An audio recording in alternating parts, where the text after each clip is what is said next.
Sa panahon natin ngayon ay paglabas mo ng bahay para kang masusunog sa init ng araw, di ba? At siyempre, may isip mo magpalamig o di naman kaya mag-swimming. Itong resort na ito ay nasa gitna ng kapunuan. May 4 na swimming pool at padulasan na siguradong patok na patok sa mga bata. Hindi lang mga bata, pati na rin mga matatanda.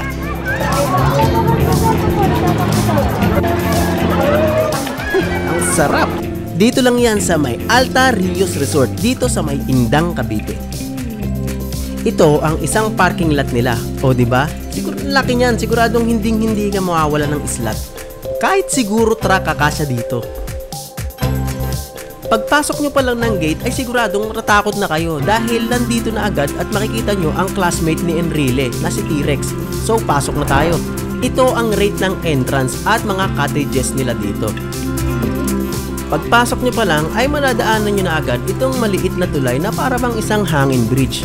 Dito pa lang masarap na mag picture di ba? So pagtapos nyo pala magbayad, lalagyan na muna kayo ng relo ni Benten. Palatandaan nito na nakapagbayad na kayo. Okay, let's go! Pasok na tayo!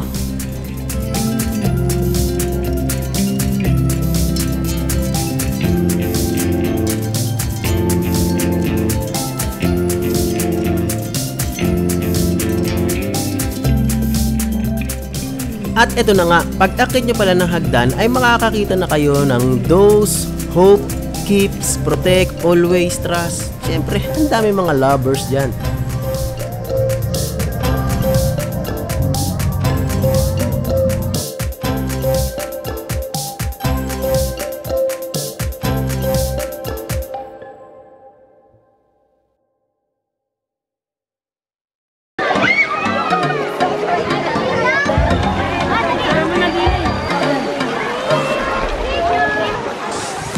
Napakasarap maglangoy dito mga bulate.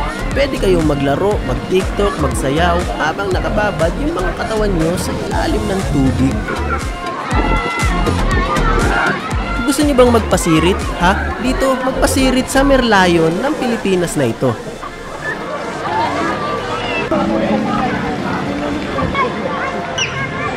Pagdating naman sa padulasan, unlimited yan.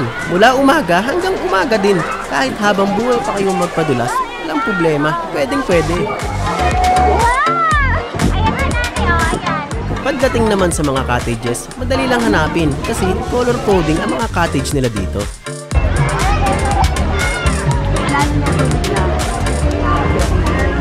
And there's more! Meron din sila ditong obstacle course, campsite, zipline, ATV, at mga cartoon character tulad nito ni Batista, Kero P, at ito si Patrick. Nandito nga rin pala si Bembol Rocco. At syempre, hindi mawawala si Pikachu ng Doraemon. At itong dalawa. So, gora na! Dito sa may Alta Rios Resort, Indang, Cavite. Let's go!